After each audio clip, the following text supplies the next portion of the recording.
వ్యాయామం. ఏమిటి వ్యాయామం? మీరు ఏది తిన్నా అది అరగాలి, కరగాలి, శరీరానికి వంట పట్టాలి.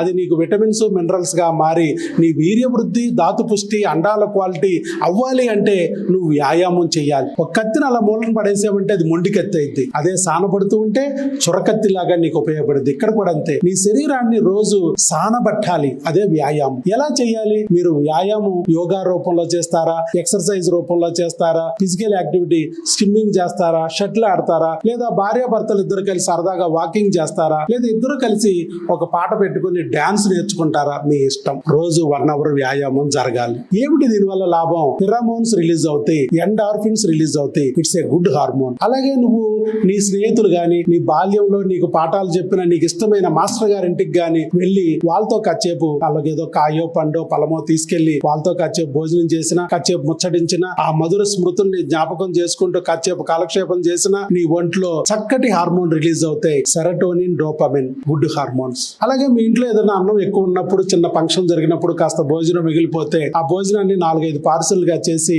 నువ్వు మీ ఆవిడ బైక్ మీద కూర్చుని అలా రోడ్డు పక్కమట వెళ్తూ ఎవరన్నా భోజనం లేని వాళ్ళకి ఆ పార్సల్ ఇచ్చి వచ్చావనుకో, ఎవరు గుర్తించక్కర్లా, నీ ఒంట్లో ఆటోమేటిక్ గా రిలీజ్ అవుతాయి సెరటోనిన్, డోపమిన్.